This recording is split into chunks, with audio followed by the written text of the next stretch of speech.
So yeah, I was just having seeing a podcast on geopolitics. So I mean, it was great. So, but the video I'm making is not anything to do with geopolitics. It is basically on the fact.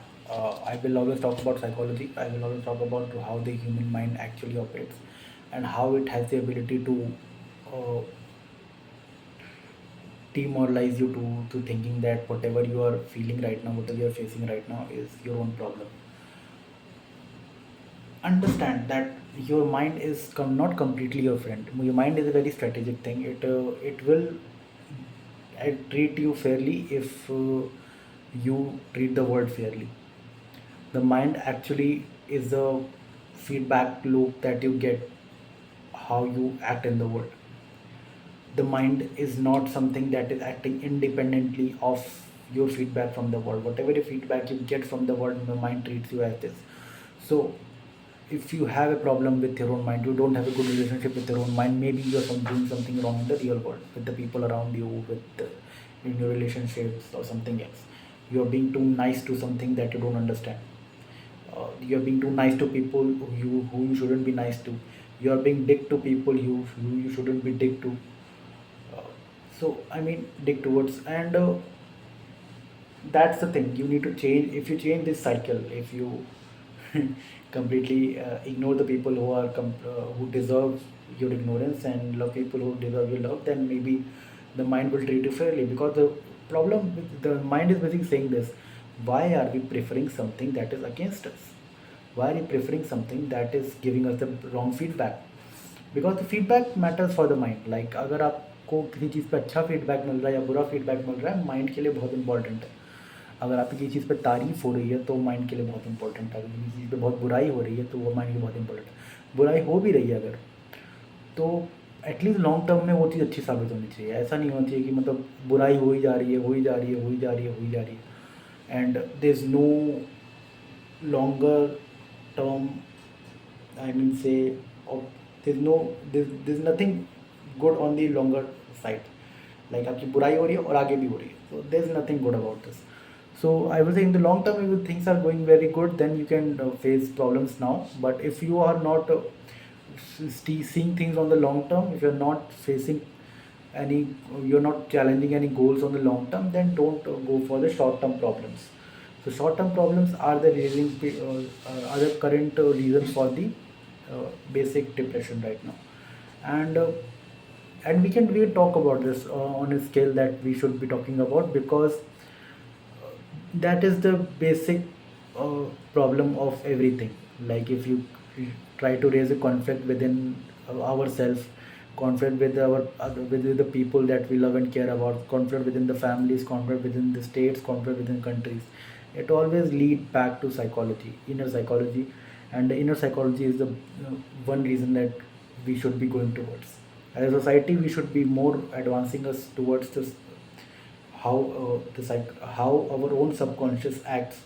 And subconscious कोई एक ऐसा topic छोटा मोटा नहीं है कि मतलब आप इसको कम्प्लीटली बाहर कर दें, कि ऐसे साइड हसल की तरह लेके चलो, या फिर इसके बारे में मनगढ़ंत कहानियाँ बनाओ.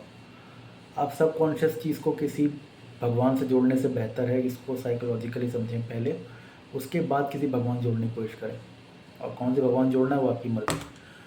और बट सबकॉन्शियस माइंड को समझने के लिए उसकी ऐसी कोई चीज़ भी होती है, इस पर भरोसा करना बहुत ज़रूरी है. क्योंकि अगर आप कॉन्शियस माइंड से जा रहे हैं तो कॉन्शियस माइंड के थ्रू ही आपको सबकॉन्शियस का रास्ता मिलेगा. और आपको फिर I will say that whenever you facing a problem, that don't blame yourself, don't blame the person on the other side. Just try to understand what the problem is about and how it originated, with seeing it as an experiment completely. See your whole life as an experiment, and then you might see, okay, what is the problem actually happening.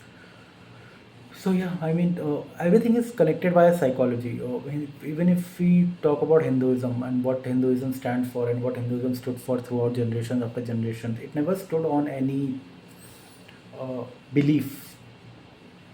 That's what we are told, that Hinduism never stood on belief. Hinduism never believed in anything. I mean, that is wrong. Because if you don't believe in anything, you don't have a backbone. If you don't have a backbone, then what are you standing on? So, I mean, this is what I said about Hinduism. Hinduism stands on something, and that stand is not. a concrete belief system. It is against the evil nature of our old psychology. That's Hinduism stand against. All the traditions in Hinduism are basically against the evil nature of our psychology. Hinduism knew about this. Hinduism knew whenever downfall of society will happen, it will happen because of our own personal psychology, our inner psychology, our lack of understanding of our own brain will lead to the downfall of society. All the time, Hinduism knew that perfectly well. So it included that into our traditions in a very specific way, so that we, even if we don't know our own subconscious, we somehow can get connected to it through traditions, through gods. Hinduism tried to, but many cult introduced itself into Hinduism and tried to become acquire a permanent space, and that led to the fogginess of the fundamentals that Hinduism stood for. So I will just say that traditions अगर ख़राब हो चुके हैं आपके, अगर आप किसी चीज़ से भरोसा नहीं कर सकते, अगर सती प्रथा ऐसी चीज़ आपके कल्चर में आ चुकी है, then you have to go back to the fundamental and start from zero again. You have to start on things that are basically zero, and then we have to go towards infinity from them. And yeah, I mean शक्ति का मार्ग शून्य से निकलता है. That's what Hinduism talked about, and we need to go to exact understanding of what zero is, what is understanding of zero, and why we talk about letting go of ego, letting go of lust, letting go of all the emotions that basically drives more people towards things. Why we're talking about letting go of all these things?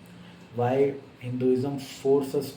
Why Hinduism force too much on us to go to zero all the time? Hinduism always force you to go to zero.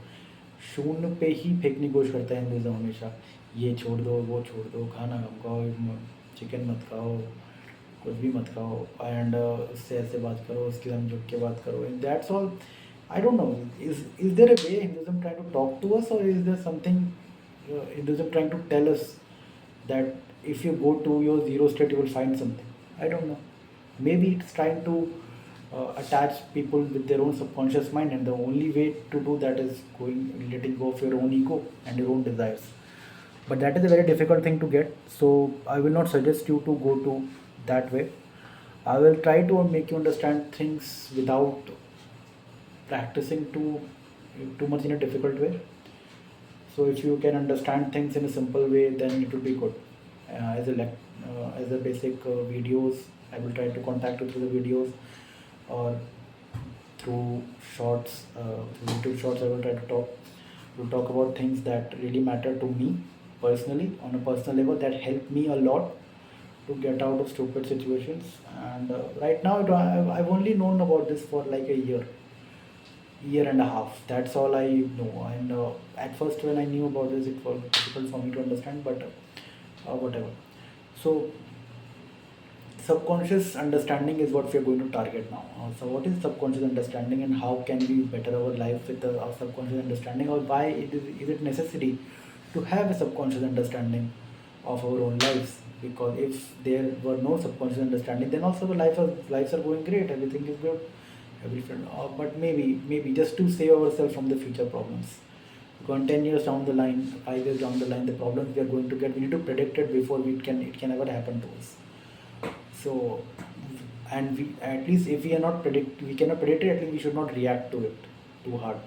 If we react to it, then it might lead to catastrophe. It might lead to the, I mean, it will lead to the problem. Then it will quadruple the problem if we react to it too harshly. So I will just say that, okay, try to understand the fact that we can predict our problems if we have our subconscious understanding. We can make better decisions if we have our subconscious understanding, and we can be better human beings on something, on strength, not on weaknesses, on strength. We don't have to let go of our own self-respect and be kind, and we can let go. We should not be letting go of our self-respect, and instead of and being kind. Like that what I want to say. That okay, strength with kindness is what basically what we want, and without motivation that we want to live. Because everybody is fed up with motivation talks and everything. Nobody wants to talk about motivation anymore. Motivation doesn't work in real life, and most of the time the mind always wins the longer race, because there are too much failures than wins. And if you give, and even there are some wins that can be compensated very easily. So let's give ourselves bigger wins, and let's see what we can do. Okay, thank you.